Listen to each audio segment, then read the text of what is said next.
it on this computer. Okay, cool. Okay, so yes, I've been with NDC for 2 years and I manage the Community Design Works program. Community Design Works is our main pro bono offering. So the Neighborhood Design Center has been in Baltimore since 1968. We've kind of functioned in a lot of different ways. It started off as just a group of architects that were volunteering their time, and has transformed over the years. And now we kind of have this model. We're a nonprofit, and we have some of our services that are offered for free through Community Design Works. And then we also do some projects that are funded by other grants or that we also are paid for directly from the partners that we're working with. So Community Design Works is funded by Department of Housing and Community Development. It's a CDBG fund, and that allows us in Baltimore to do about 40 projects a year that have something to do with the built environment. They're community-initiated projects, so we're not reaching out to people and saying, hey, do you want to do this? They're reaching out to us and asking, how we might work together, exactly as you did. And yeah, the built environment is a very broad term. That might be an architecture project where we're looking at, redesigning an existing space or creating a new space. It could be a landscape project where we're thinking about, like a park or stormwater management. It can really be a lot of things, and we're able to do so many different types of projects and also so many projects in the program because we work with volunteer designers. So that's kind of one of the special things about the program is that we have a really large volunteer network that have all sorts of different backgrounds, and I'm kind of able to put together a team based on whatever the needs are of that particular project or that particular partner. So what we do then is like a conceptual design project. So that means that often we're working with people when they're still fairly in the early phases of figuring out what it is that they want to do, and are starting to want to be able to articulate that vision, and also articulate it not just with words, but also with images and with something that's a little bit more concrete and tied to the space in which they want to create whatever the thing is that they want to make.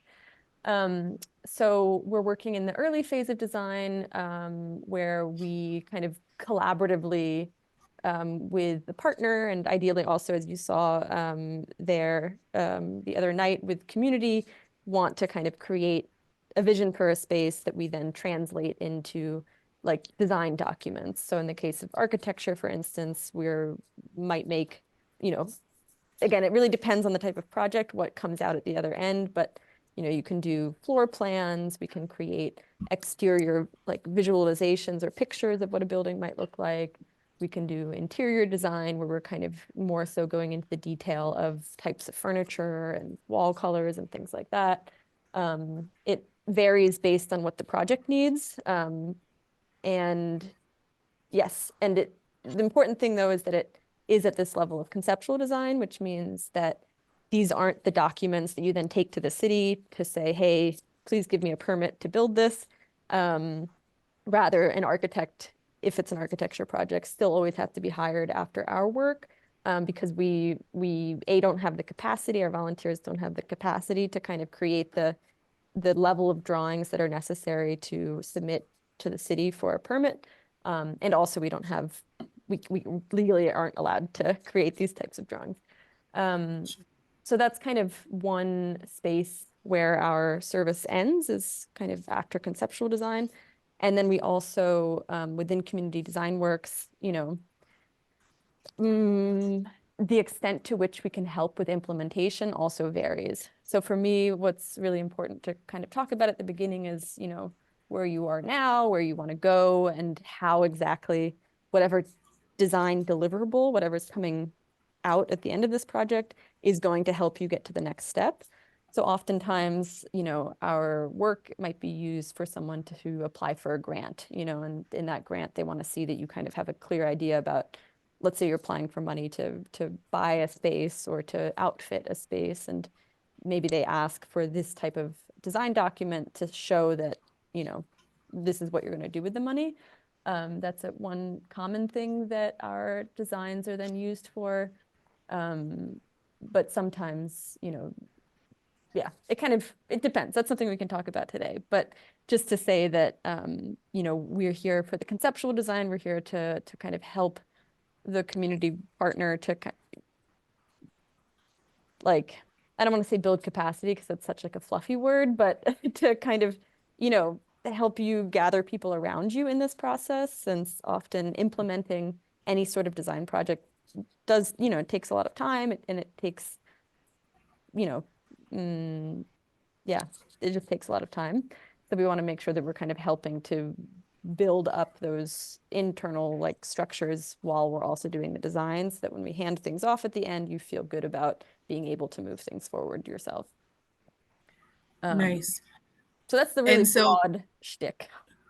So when we come to, I guess, the stage in this process where we're developing the tools of the Hmm. conceptualization trade, do Hmm. we get weigh in on that? Like, oh, we want Yes. this tool to better communicate the vision around what we're trying to do. Can you help with that? Or do you have the skills to help us do that? Exactly. So we do, one part of our conversation today, and we'll probably have a follow-up conversation, is to talk about these different types of tools that we can provide, because we do want to know at the beginning what we're doing, so that when I recruit the volunteers, I can give them really clear expectations of what they need to be able to do and also how long a project's going to take. For me, it's always really important to kind of know exactly what our scope is at the beginning, so that especially the volunteers are able to say that they are able to and have the capacity to do that within a certain time frame. Um, Sure. so once the designers come, we want to have that clarified, but before we start the design with the designers, that's something that you and I can definitely kind of work through what would make the most sense and be the Okay. most helpful. Yeah.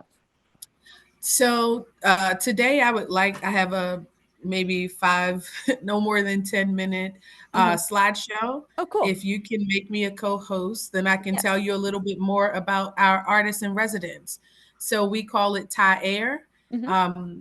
the Teaching Artists Institute Artists in Residence. And though we have an international vision for our organization to cultivate an artist in residence space in each region where we work. I'm from Baltimore, born and raised, and there's no place like home. And we have a property in Park Heights, Oh, wow. not far from Yashia, Hmm. on Oswego. And that is Hmm. our first artist in residence property in the city. There's Blight on that street Hmm. across two dilapidated properties in that same block, and just two doors down, another dilapidated property. And so we're hoping that our work with you will help guide us through, I don't know, the concept mapping for Hmm. expansion, Hmm. and I guess what the vision would look like to take two buildings and make it one, Hmm. since they're right next door and both need to come down. Okay. Maybe the bones are good, Hmm. but still a lot of work needs to be done. And Hmm. also the other, and create tools that help us communicate that. Right now, we're in communication with Sharon Middleton Green. She's the councilwoman for the area. Hmm. And we're looking at real property data to see who owns it. And Hmm. they have for years left it Hmm. abandoned. And Yeah. so we need the documents to communicate properly the vision, but then also maybe funding in the future. Hmm. And so we'll see. But hopefully, looking at what you guys have already done, you're funded by the CDC. I say the CDC. That's like the Center for Disease Control. No, from the It's like, community yeah, development. all at the beginning of the alphabet. Yes. So you guys do that. And so hopefully we can build the capacity within our organization to get similar funding. Hmm. We know that artists are resources to community and they raise property values. And Hmm. we believe that every community should have an artist in residence, not just Hmm. in Micah on the corridor Hmm. of Station North, where it's Hmm. really flashy and cool, but every community across Baltimore should have a space that Hmm. helps the community imagine. And I think that's an answer to blight across the city. And so Hmm. who knows what the possibilities will bring, but certainly we want to use Park Heights as that initial incubator model Mhm. space. Mhm. We would love to invite you over Mhm. to the space so that you can see what we've already done so far Mhm. without your support. And Yeah. now, maybe with your support, we can go even further. Yeah. So I think you've already shared hosting, Yes. Let's see if it and works. that will allow me to share my screen. So I'm going to warn you before I do this. Sometimes it cuts off my microphone once I Okay. start sharing. I don't know what I clicked. We'll see. That's a recent development. So if that happens, please unmute me. Okay. I'm going to share now, including my audio. And I'm also looking to share um, a quick YouTube Oh, link cool. Mhm. that will kind of show you some of the, I don't know, testimonials Mhm. um, of people in the space. Wait, let me unmute you. 1 sec. There we go. Cool. Thank you. So hopefully you can see my screen now. Yeah. That's a yeah. And if you just give me 2 seconds, I'm going to go to this document that was supposed to be at the top and going to put it into present mode because I am not technologically proficient. So that's going to Doesn't take look like longer it. than It looks like you're doing just that's fine. going to take longer than it should. I would love for things to be like locked and loaded. Cool. So you can see my screen and you can also hear me. Mhm. So you are looking at Oswego, Mhm. pictured here, our Teaching Artists Institute Baltimore Artists in Residence program. Just a little about our organization in general. We're out here creating our own language. So you'll hear me say a lot of things that may not make sense. Know that it's Thai talk and it's okay if we create words. Mhm. So culture is the new currency, art is a way of life, and the human resource is the greatest resource. These are some of the things that are indicative to our work and kind of like the guiding philosophical light. So we were birthed in 2015 right here in Baltimore to provide opportunities for artists to learn techniques for social transformation through our TAI fellowship program.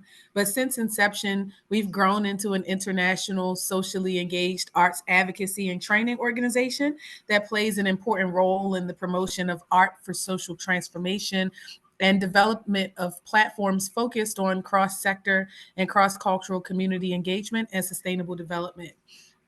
What I learned over the course of our work is that artists, especially during the pandemic, we learned that artists need support outside of just their craft. They're also like human beings and they need like Mhm. places to stay and food to eat. And you have to support them outside of just isolating support of their creative endeavor Mhm. exclusively. And so just basic sustainability.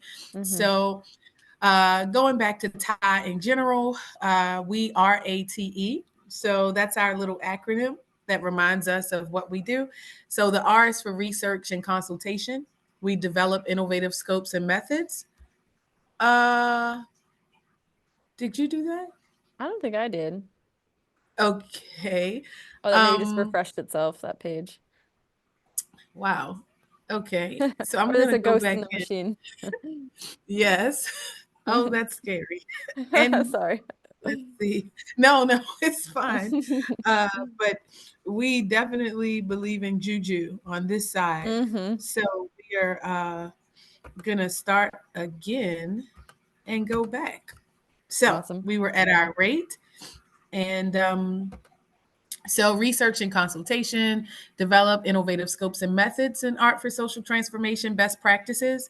And we advise art for social transformation master planning in some other areas. So, we're not technically proficient like you guys at the Neighborhood Design Center, but we definitely talk place making and Mm-hmm. what a healthy community, thriving community looks like Mm-hmm. and feels like from the lens of the artist class.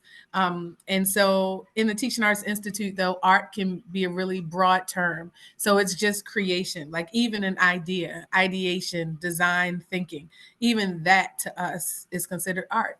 Mm-hmm. And so we find ourselves at a lot of tables to have those conversations. And we call that Art for Social Transformation Master Planning. So the A is for advocacy and exhibition. This is kind of where the uh, artist in residence property falls. We consider it an advocacy and exhibition space. So simply put, we amplify the voice of traditional artists across sector, promote cross-cultural communication and mutual understanding, and we maintain venue for promotion, preservation, and performance of artistic mediums. So inside of the space, we do workshops.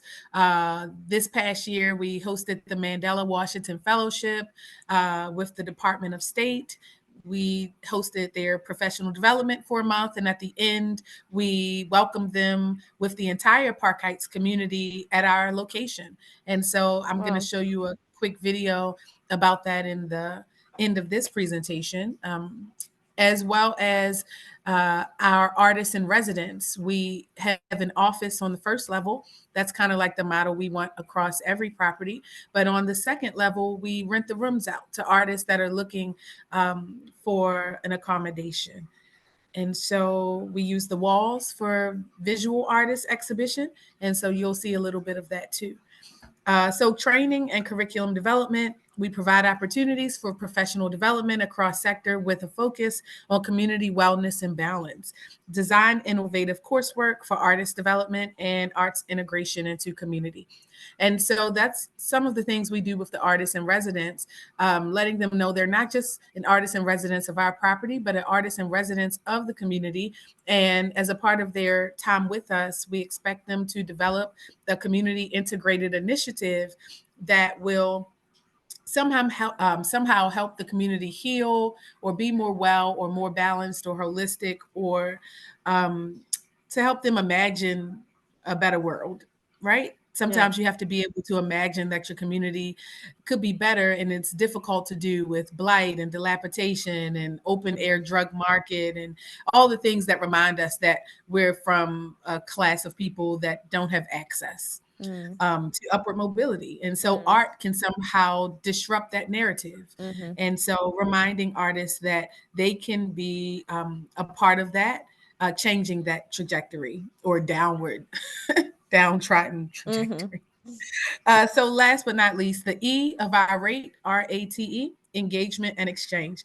We're hosting and facilitating cultural exchange, international networking, and knowledge sharing and community service.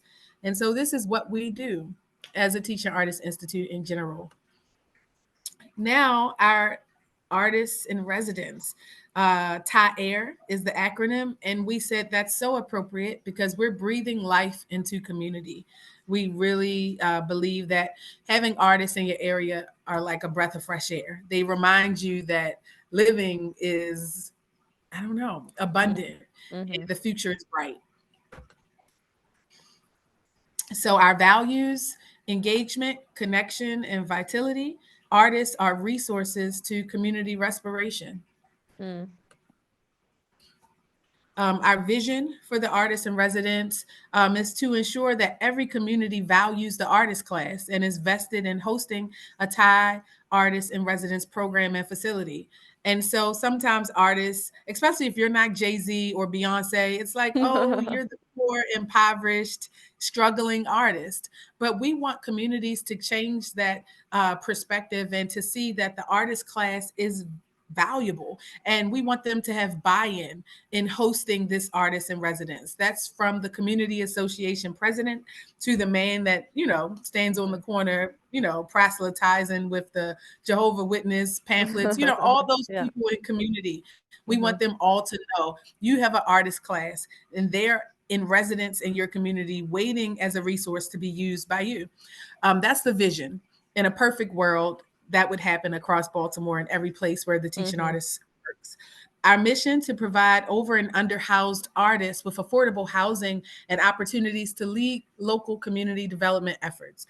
And so some people think the narrative of the struggling artist means that you don't have any place to stay. That's not always the case. I mean, we're going to talk about what it means to be over or under housed. So, an opportunity for affordable housing and community investment focused on the artist class.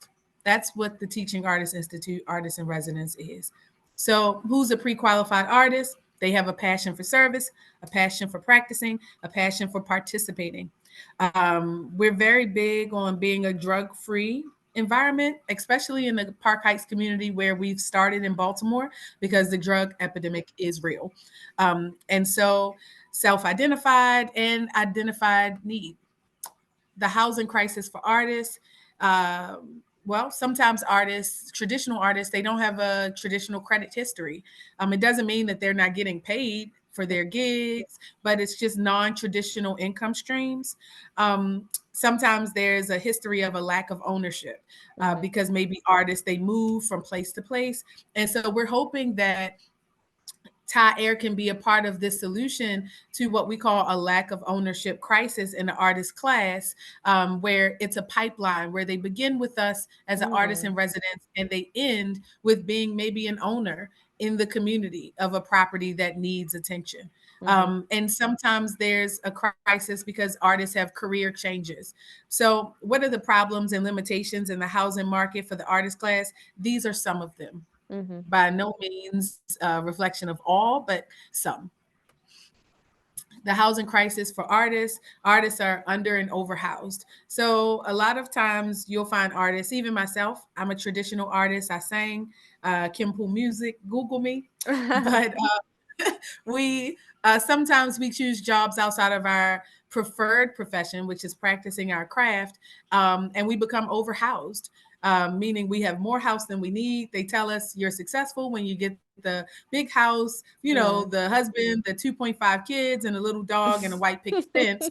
But the truth is, maybe you don't need that much house. And maybe your value system is less house and more money to practice your art for. Or less to manage. And so we call that overhoused. And then underhoused, the pandemic in 2020 showed us that many artists were couch surfing. Because there wasn't a lot of gigs happening. And so maybe you were living in a very balanced way when you had multiple gigs across multiple cities, but now that circuit has closed. And so now you're moving from couch to couch without a gig. So underhoused in the traditional sense, overhoused in a not so traditionally understood crisis. So artists are at the center of community. Like oxygen, artists are the vitality, engagement, and connection in community spaces. They create opportunities for curiosity and expand the limits of our collective imagination. And because we must encourage artist sustainability and redirect the artist class focus to arts integration into community. So, in the African worldview, the artists are a part of utility and function of community. It's not art for the sake of art. It's not that thing that happens in museums because you're the muse and you are supposed to be an expert. Art is everything and everybody all the time. And so in the African worldview, we take knowledge from the griot. The griot is a historian and a storyteller in the village, and they hold the history. And so the community itself, they value the griot because they understand them as a walking, talking library, even though very entertaining for the young people in the community itself, the elders of the community, the protectors of the community, they all value the griot because they know how important they are. We want this paradigm shift in our communities because we understand the importance of artists in community utility and function, not the optional thing that we do when we have time, but a very useful, necessary resource in our community operation. This is why communities need artists. And so community value artists as resources. Right now in Baltimore, we have what we call functional obsolescence, a community or Baltimore built for a city of over a million Mhm. people now has less than 500,000. I don't know, I've got to do my numbers, but I know that there aren't a million people in Baltimore. And that's what our city was built historically to. I mean, we were a bustling metropolis. Mhm. And now we also face properties that are no longer built to our traditional standards. We have these little small doors where you go to Home Depot and you try to get a normal door and it doesn't fit because the door sizes on the row homes were just built for a smaller generation of people. I mean, Mhm. people were really short back in the day, I guess. And Mhm. so we also have the drug epidemic. And so there wasn't any legacy or generational transfer. So we have a lot of abandoned and underused buildings. And, you know, but community value of artists as resource could change this, and it could address functional obsolescence because we could attract artists from other regions. If we have a successful artist in residence program, we can now put out calls to artists in New York that are tired of paying for shoebox apartments and have a lot of talent, and they could get on the Mhm. road and come down and live in Baltimore. We could attract artists from the South that are looking for opportunities to expand. Mhm. So if we have a successful artist in residence program and communities that are trained to really value the artist class and what they bring, we could attract new talent to the region, and that could be a positive population growth for Baltimore, addressing the housing crisis for Mhm. Baltimore communities. So why? I mean, we're putting Baltimore on the map. That's pretty simple. The why for the artists, they get international networking opportunities. The Teaching Artists Institute, though my heart and soul is in Baltimore, we work in 8 countries, 6 of which are on the continent. In East Africa, we're in Uganda, Kenya, and Tanzania. And in West Africa, we're in Ghana, Gambia, and Liberia. And so any of the artists that are in our Artists in Residence program, they now have access to this international network. We also have visiting artists. When you come to our property, hopefully, you'll see I'll give you some of the bios of some of the visiting artists. One, I'll show you a video for her, Victoria. She's from Uganda and she stayed with us. We have someone from the indigenous community of Turtle Island from Lumbee Nation, Raisa Jones, and she weaves ribbon skirts. And so Wow. this is an opportunity for the artist that lives there on a regular basis to meet artists and connect with artists from around the world.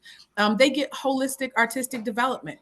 For the first 6 months that they're there, we make sure that we connect them with mentors and coaches to help them develop their craft. Another benefit for the artist: no credit history, no problem. If you can show us how you make an income on a regular basis, we're not going to give a credit check and disqualify you based on a number. Another benefit is there's a shared cost because we have other artists in the space in different rooms. And because our office is on the first level, we Mhm. always split the gas and electric with you. Mhm. Opportunities for service, of course, because we're focused on community arts, and then subsidized accommodation. You're not paying what you would pay in the normal housing market.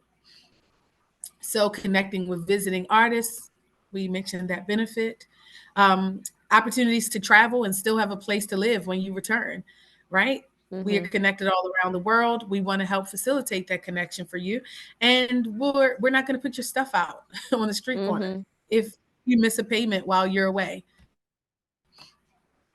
So we have a trajectory for Wonderful. our Wow. TAI growth in Park Heights. And so in 2022 is when we started in Northwest Baltimore. And again, you know that area, but we're right now identifying institutions that are interested in collaboration. Hopefully by 2025, we can identify properties beyond Park Heights and go into the West Baltimore corridor.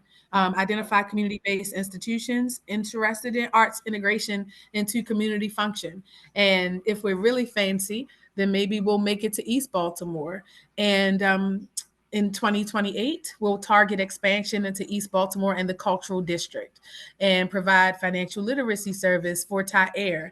At this point, we hope that we'll be able to have examples of artists that we have put into a pipeline, started as renters and Mhm. tenants in our artists in residence program, and now they're homeowners. And so We want to be able to serve as a source to report good payment history and increase Mm-hmm. traditional credit worthiness.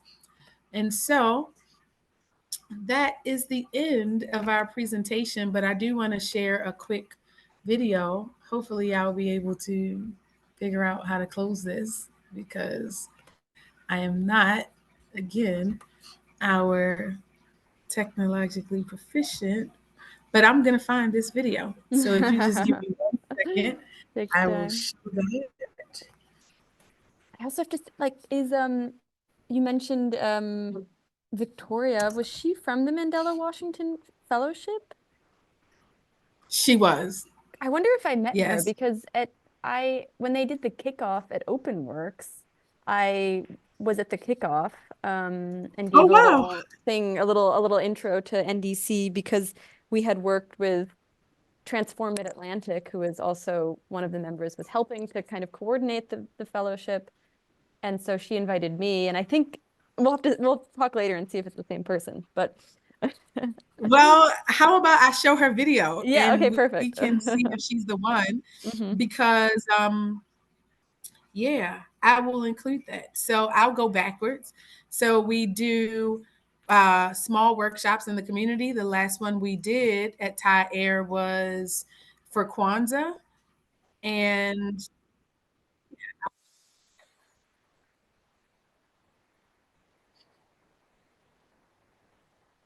Oh, so it's one of the visiting artists.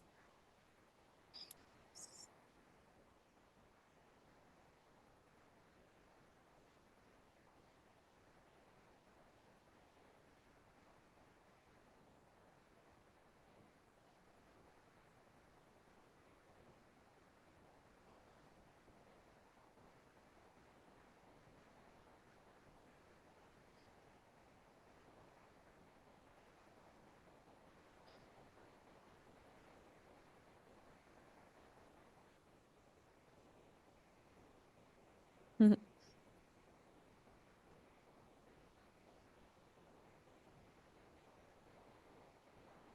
This is also on location, or is this was this? this is on site. Oh yeah, cool. Wow, huge crowd. So a very small space, but we're trying. We're using it effectively. Wow. And so this is inside one of those community offerings with one of our visiting artists. That was Micah Johnson, Mm-hmm. and this was December 28th, and they really Cool. enjoyed. Wow. That's a lot of people you've got in that space. Yes. Impressive.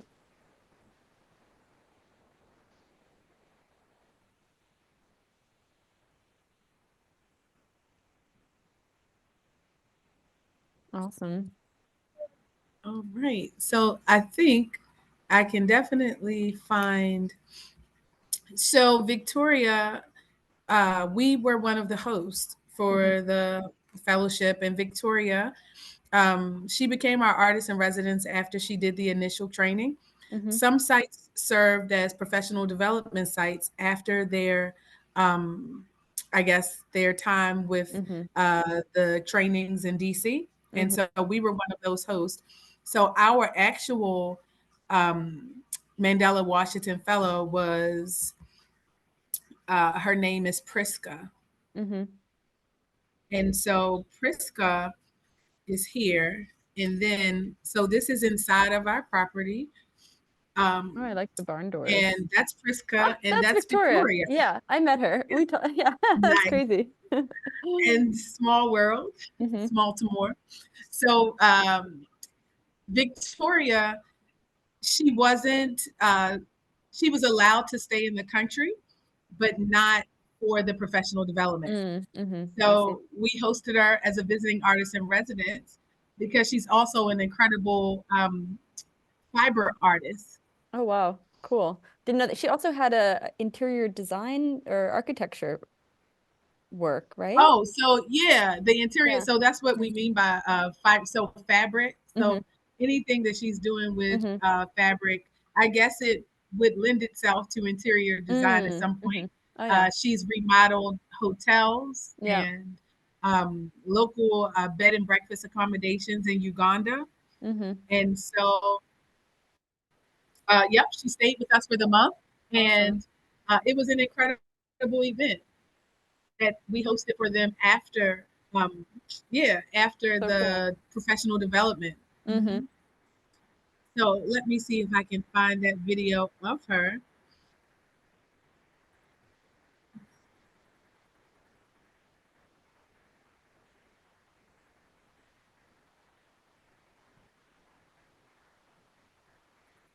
Let me see.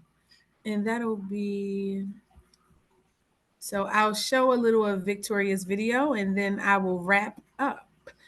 And hopefully her video is right at the top. And this is the channel, I guess, then for all of the hosts. So for all of the locations across the world, the Thai TV.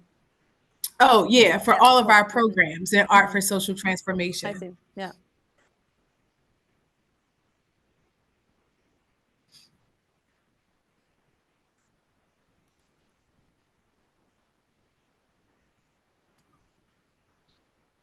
Mm,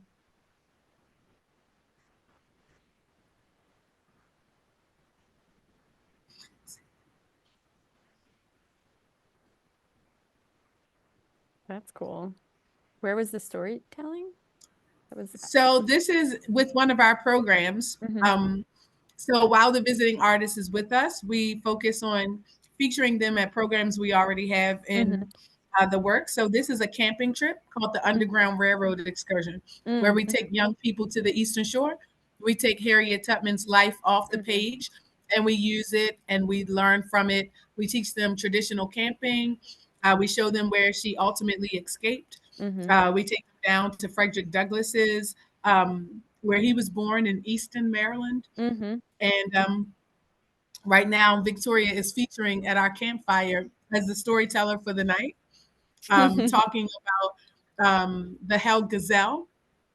She, even though she's living in Uganda, her ethnic group, her nation, they actually migrate from out of Kenya. And Mm. so she's a Luo. Mm-hmm. And so she's telling them about the Luo people. Mm-hmm. Yeah.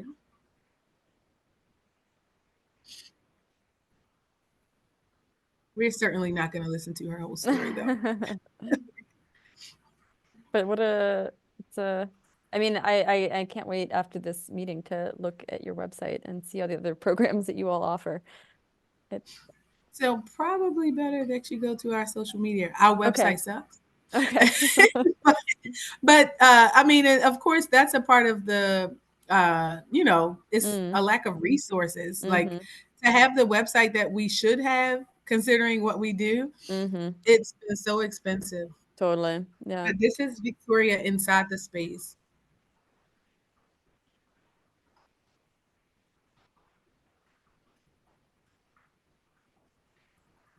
Yeah, really small to more. Can you hear it loud enough, or is it really low? It's low, but it's okay. I can hear most of it. Yeah. Mm-hmm.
Mm.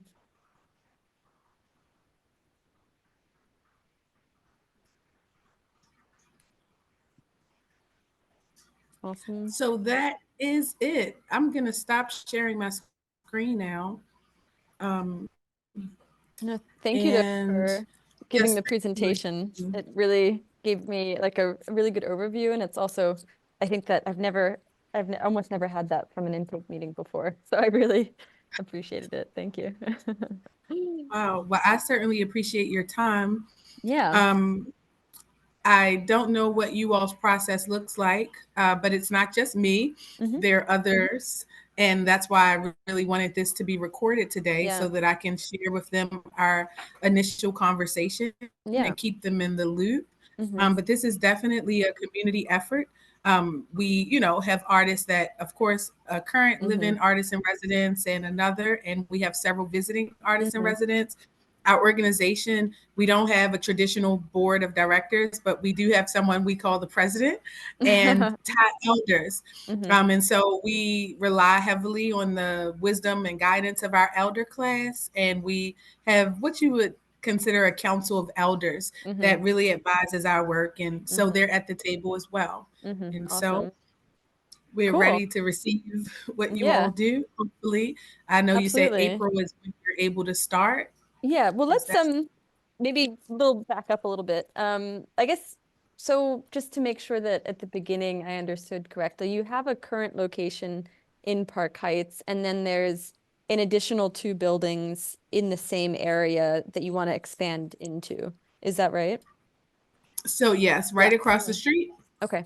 There are two dilapidated buildings. Mm-hmm. When hopefully you come to the office, you'll Mm-hmm. see those. We want those to be one instead Mm-hmm. of two separate dilapidated buildings Mm-hmm. right next door, Mm-hmm. for them to be turned into one building. Yeah.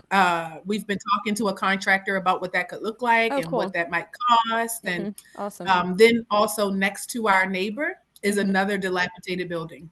Mm-hmm. And the reason that that one really speaks to us because we transform our backyard into Mm-hmm. events, Mm-hmm. and you can see it from the Mm-hmm. backyard. Mm-hmm. And so we're like, okay, so that one needs to be included too. Mm. So Okay. technically, there are three spaces on the Mm-hmm. street that we're currently interested in. Mm-hmm.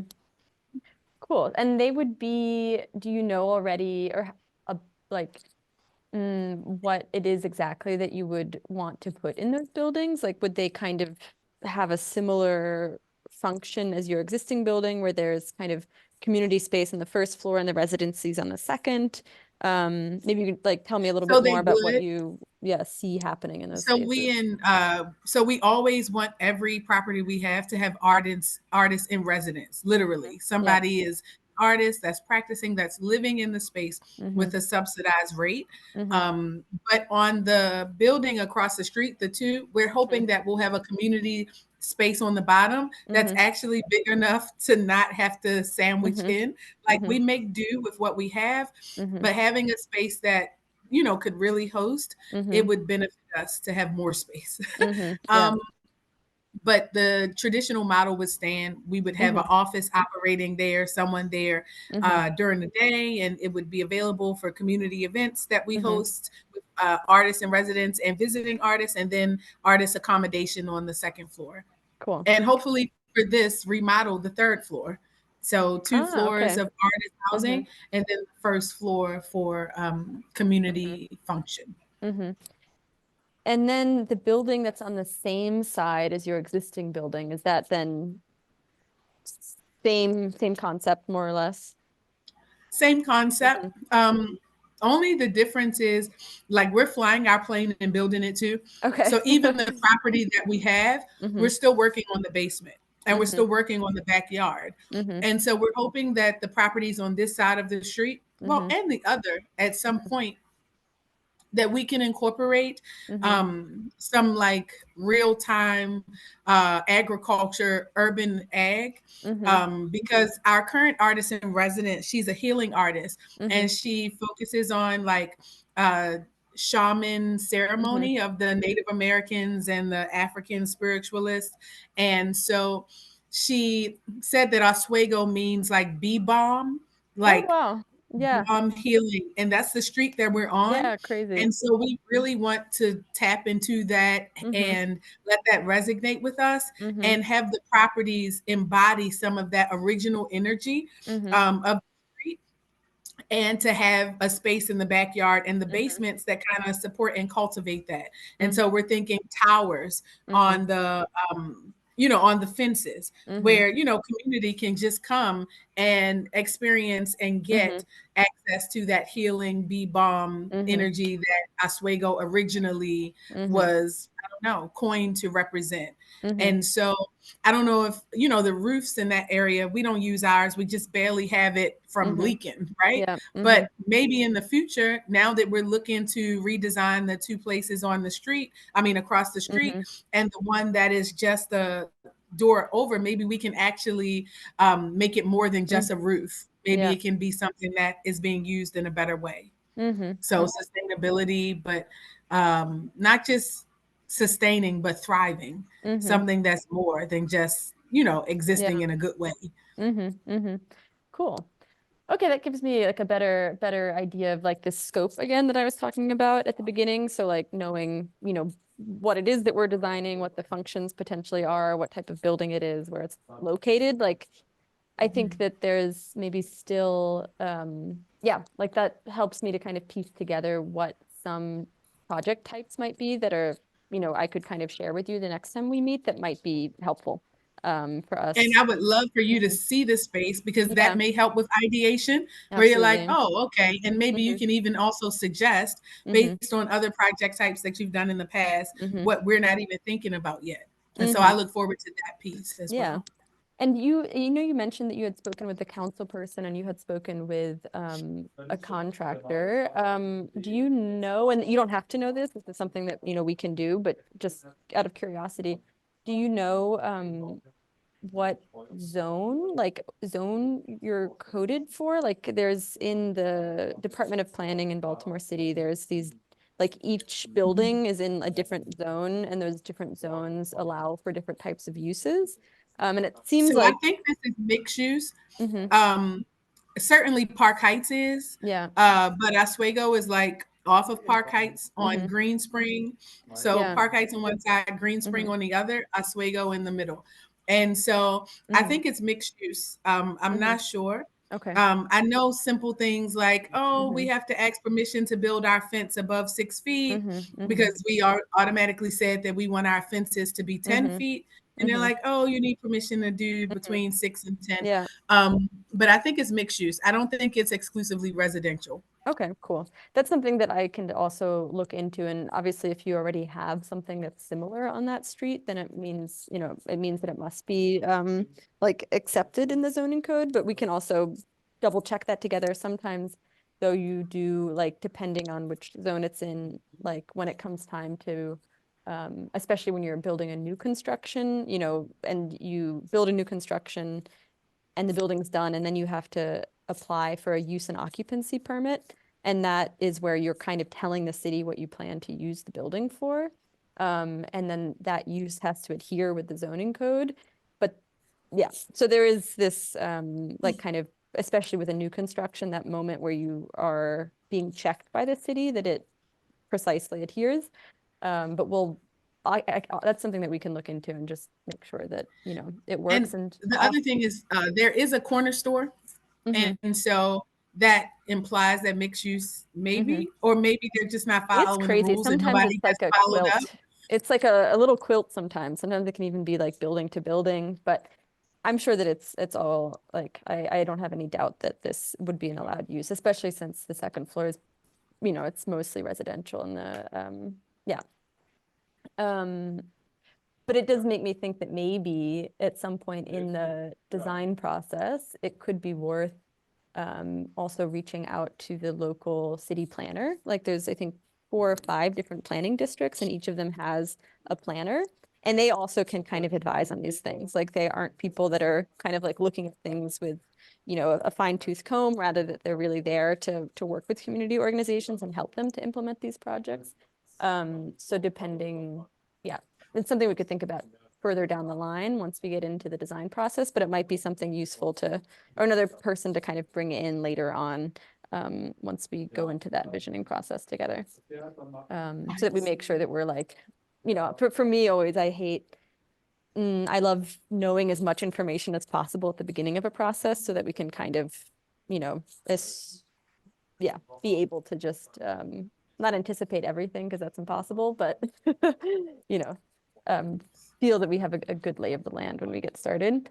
Um, awesome. Yeah, I think then what next steps would be is I would like send you, I don't know if I sent you already a copy of our application. We have an application for Community Design Works. It shouldn't take you more than like, if it takes you more than 10 minutes to fill it out, just stop and send me whatever you have because it shouldn't be something that's like a barrier. It's kind of just, so we have the accurate contact information and like a short, project blurb and a list of some of those partners that you already are working with for our records. And then that also helps me later to draft our memorandum of understanding. So in the Community Design Works program, we always have MOUs with the community partner. And that lays out again exactly what our scope of work is and what it is that we're going to be working on, so that we can both refer back to that kind of throughout the project. And it's also for our reporting and grant and records. And so the application would help me to write that. And but I think before I even write an MOU, what would be probably good is if we have like two more meetings, one meeting where I can maybe share with you some examples of like other work that we've done and get a feeling for these different types of like tools or deliverables that we would create with you, just to kind of, yeah, start to get that feeling about what's going to help the most. And then the second meeting would be that tour. I think it would be awesome to see the space, and to see your existing space and, yeah, meet other folks. And then after those two meetings, I could put together the MOU and then know what kind of volunteers to recruit and then, be able to start a design process together. Nice. Yeah, I know I mentioned in the email April. I still think that is feasible. It always depends on like how quickly I can recruit a team. So that's maybe one thing that I will share about Community Design Works. Since we're working with volunteers, sometimes like the project length is longer than what it would be if you were hiring a firm because they only have time, in the evenings or on the weekends. They're doing it in their free time. So that means that, a project like this, depending on since it's a new build, it might even take longer. But I would guess that it's like at least a 6-month process, all in all. Which, yeah. So let's say our goal would be to maybe have these next couple of conversations throughout February, and then I can draft the MOU and start recruiting for volunteers in March. And then hopefully that means that we could definitely kick off in April, but just so to put it out there, it could mean that it might be late April, it could be early May, depending on, what we need Sure. And all of that is available. fine. This is our life's work. We're not Okay. in a rush. We want to Okay. do it right. Mhm. And again, I don't know if it's exactly a new build because the bones are good, I Mhm. think, on these properties, but they Mhm. definitely need complete gut Mhm. Yeah. and all that. So the timeline is not a Mhm. worry. It Okay. doesn't have to be a launch for early April. Mhm. It can be early May. It can be Mhm. early June. Okay. It's whatever works, Okay. right? Awesome. No, that's good. I think that I love to hear that. I think also that means that we can build like a really good base together and make sure that when we start the design process, we really have our feet under us. We know what the limitations of the space are. We know kind of where, how high we can go, how low we can go, and are able to kind of dive into exploring those possibilities with your community, and know that those Yeah. possibilities are feasible ones. Um, One more thought that I have that I probably will just like send you an email about afterwards, but I know that, or I've heard from another person we were working with before, and I'll have to look back in my notes for more details, but that like when you take two buildings and you combine them into one, it's not just like structurally that you combine them into one building, but you also have to go through a process with the city to consolidate those two lots. So essentially you're making what's right now two separate parcels of land into one parcel of land. And that's like that has its own legal process called consolidation. And I don't know anything about how that works, but I know that we had to do it, or our partner had to do that in another project. So I'm going to look back on my notes and see what advice I might be able to dig up, so that we can also be maybe thinking about that already, or at least so I can share with you all some information about what that would look like in the future once you know are actually ready to purchase the lots or get them from the city for free. I'm not sure if they would maybe do that, yeah, depending on who owns them. But that's something we can research together. And maybe one thing I'll say, but that I didn't mention before, is I myself am not an architect. So I bring in the architects, I bring in the landscape architects. I've learned a lot over the past couple of years from architects and from developers and from you know, city planners and everything. So I have a lot of little tidbits of information, but the real kind of architecture professionals will come in through the designers. And I might end up inviting to our next meeting my colleague Carla, who was there that evening. And she manages a program called Art Space Technical Assistance. And that is also pro bono, funded by CDBG, but rather than recruiting volunteers, she does the architecture work, and it's specifically for art spaces, Wow, which this would wow. apply to. So it could be Nice. that we are able to do kind of two projects, maybe one where I have a volunteer team that's like starting off that community visioning process and yeah, kind of focusing more so on um, yeah, big picture. And then after we finish our project together, maybe Carla creates a project where she can go into a more detailed level of work. Or the other way around. I'm going to talk to her about it and maybe just invite her the next time if that would be all right with you. Um, No, that'd be perfect. And maybe yeah. you can share this video with her. I'm Yes, so glad we I know recorded so too. that she can hear what we discussed today. Yeah. Um, Certainly, the possibilities are endless, especially because this is only the beginning. We want Hmm. to expand. Yeah. And so it sounds like they may be an ongoing partner, Hmm. which we're welcome and Hmm. open to. Yeah, no, it's a really awesome concept. I was taking notes also during, and one of the things that I think is especially cool about what you shared is, you know, I think in other cities, I've seen, you know, when it can sometimes happen that when artists come into a space, it'll be maybe a cheaper place to live. Artists come in, they help to revitalize, as you said, but they don't have the connection to the community. So it just might result in like a gentrification. But what you're doing is like disrupting that. And by integrating the artists into the community with the community members, it feels like it must create something that's so much more like, well, I can't remember the word you use, like vital, and like self-sustaining and holistic. And that's just, yeah, really cool. Well, I appreciate us having this conversation and you giving me time today. And this is only the beginning. And Mm-hmm. so we've got a Totally. journey to go.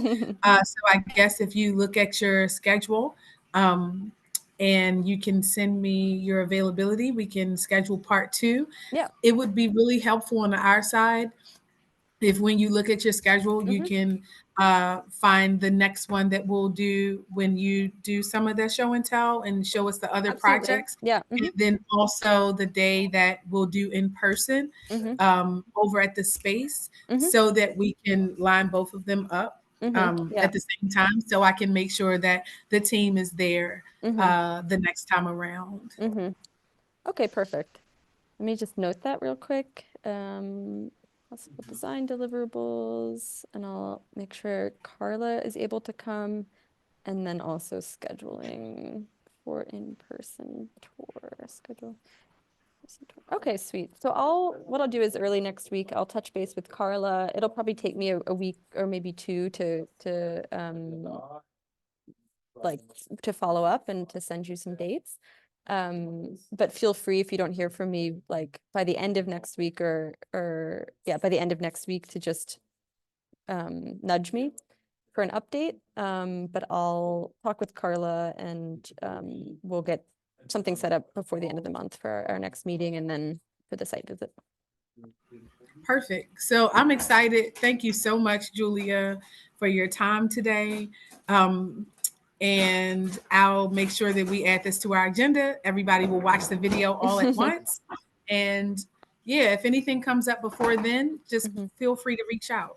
Awesome, we'll do. And I'll send you the link to this video as well as soon as I'm off my next call. Thanks so much, Kim. Nice to meet you. Thank you again, and I'll see you soon. Okay, bye. Have a good one.